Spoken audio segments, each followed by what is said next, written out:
Ligne directrice pour la réalisation d'un système de pesage. Règles pour l'installation correcte des composants, capteurs de pesage et accessoires de montage, indicateurs de poids et transmetteurs de poids. Montage des capteurs de pesage. Planéité et indéformabilité des plans d'appui, respect des phases d'appui et du sens d'application de la force. Utilisation de capteurs de pesage à appui central. Vérifiez que les plans d'appui des capteurs de pesage sont parallèles.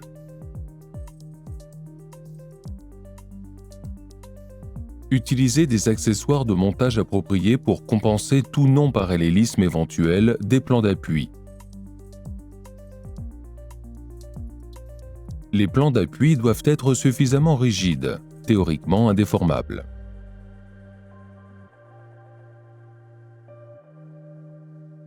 Pour les capteurs de pesage de type cisaillement, flexion, appui central, respectez la portée indiquée sur la fiche technique. Faites attention au sens d'application de la force indiquée sur la fiche technique ou sur le corps du capteur. Celui-ci doit être orienté dans le même sens que la force appliquée. Pour des raisons de sécurité, utilisez les capteurs de pesage à un maximum de 70 à 80% de leur portée nominale. Dans le cas du pesage de structure à 4 appuis, considérez que la charge ne sera pas répartie uniformément sur ces derniers, et 85 à 90% de la charge appliquée ne portera que sur 3 appuis. Les capteurs de pesage à appui central et pour plateforme sont prévus pour peser correctement dans une zone indiquée sur la fiche technique. Par exemple, en utilisant un capteur prévu pour une surface de 400 par 400 mm, il est certain qu'en appliquant une force en tout point d'une structure de cette taille, les données relevées seront correctes. En installant une structure plus grande que celle indiquée sur la fiche technique, ou en appliquant un objet qui sort de la structure, on risque d'endommager le capteur de pesage à appui central. Et de toute façon, la valeur de poids relevée est incorrecte. Contraintes mécaniques, friction possible, présence de tuyaux. Un système de pesage est d'autant plus précis que la structure pesée est sans frottement. En présence de tuyaux, avant d'ancrer le tuyau à la structure pesée, vérifiez qu'il est proche et aligné avec la buse sur laquelle il sera fixé. Les frottements peuvent être limités en utilisant des tuyaux flexibles et des joints flexibles, ou à l'entrée libre avec protection en caoutchouc, par exemple du type à soufflet.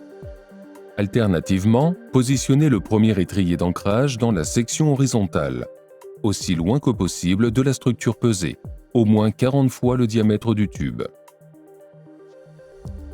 Pour vérifier la bonne installation mécanique du système de pesage, il faut mettre à zéro l'indicateur de poids, appliquer une force sur le système, la retirer. L'indicateur doit revenir parfaitement à zéro. Dans le cas d'un système de pesage à plusieurs capteurs, répétez cette opération pour chaque capteur. Lorsque le système est chargé, les valeurs de poids seront similaires sur chaque capteur. Lorsque le système est déchargé, elles indiqueront 0. Connexion de plusieurs capteurs en parallèle.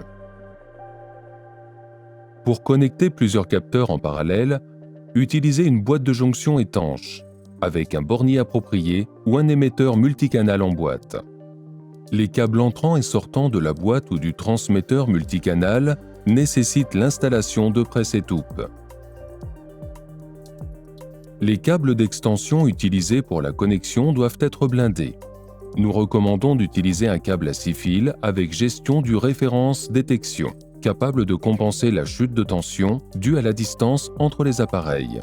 Si possible, le câble doit être placé seul dans la goulotte, le plus loin possible des câbles d'alimentation. En utilisant des câbles de connexion à 4 conducteurs, prévoir une section minimale de 1 mm² et de préférence, ne pas dépasser 300 mètres de longueur. Électrosoudure.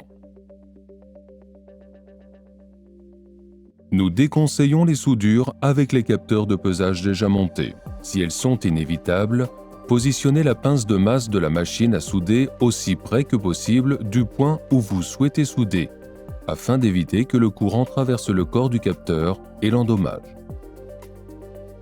Orientation des contraintes, présence de vent, choc, vibration, force horizontale, possibilité de basculement. Divers accessoires de montage sont disponibles. Leur but est d'obtenir l'application correcte du capteur de pesage et une fiabilité et une précision maximale, compatible avec les raccordements mécaniques, électriques et pneumatiques présents sur la structure à peser. Dans les systèmes à plusieurs capteurs, il est recommandé de positionner les fixations de manière à ce qu'elles puissent contrer les forces latérales. Le concepteur du système devra évaluer si les accessoires de montage standard sont suffisants à cet effet ou s'il doit prévoir des dispositifs supplémentaires en fonction de choc et vibration, pression du vent, classification sismique de la zone d'installation, consistance de la base d'appui. La réalisation de contraintes capables de contrer les forces horizontales permet au capteur de pesage de fonctionner correctement, évitant ainsi de subir des contraintes potentiellement dommageables. La réalisation de contraintes anti-basculement est indiquée dans les systèmes de pesage sur silo, réservoirs ou structures placées à l'extérieur et soumises à une poussée de vent potentielle, des tremblements de terre, des impacts accidentels avec des machines en fonctionnement et d'autres situations similaires. Pesage sur silo, réservoir, structure avec pied. Si le système de pesage est appliqué à des structures avec pied ou à des silos, assurez-vous dans tous les cas que les supports sont reliés les uns aux autres. À défaut, les relier correctement. Charge électrostatique, mise à la terre de la structure pesée. Les charges électrostatiques sont potentiellement capables d'endommager les capteurs de pesage. Pour cette raison, il est recommandé de connecter, au moyen d'un conducteur en cuivre de section adéquate, la plaque supérieure d'appui de chaque capteur individuel avec la plaque inférieure correspondante. Connectez ensuite toutes les plaques inférieures ensemble en les amenant au même réseau de terre. De cette façon, les charges électrostatiques sont déchargées au sol sans traverser et sans endommager les capteurs de pesage. La création d'un système de mise à la terre correct permet d'éviter la possibilité de dommages futurs au capteur et à l'instrument qui leur est connecté. Il est absolument interdit de réaliser la continuité du système de mise à la terre à travers les parties métalliques de la structure pesée. Règles pour l'installation correcte des instruments électroniques, indicateurs de poids et transmetteurs de poids. Le câble des capteurs de pesage doit être autonome et ne doit pas passer dans des goulottes avec d'autres câbles. Il est recommandé de le connecter directement à l'indicateur ou au transmetteur de poids sans interruption et sans bornier de support. Évitez l'installation des instruments électroniques sur un panneau contenant des onduleurs.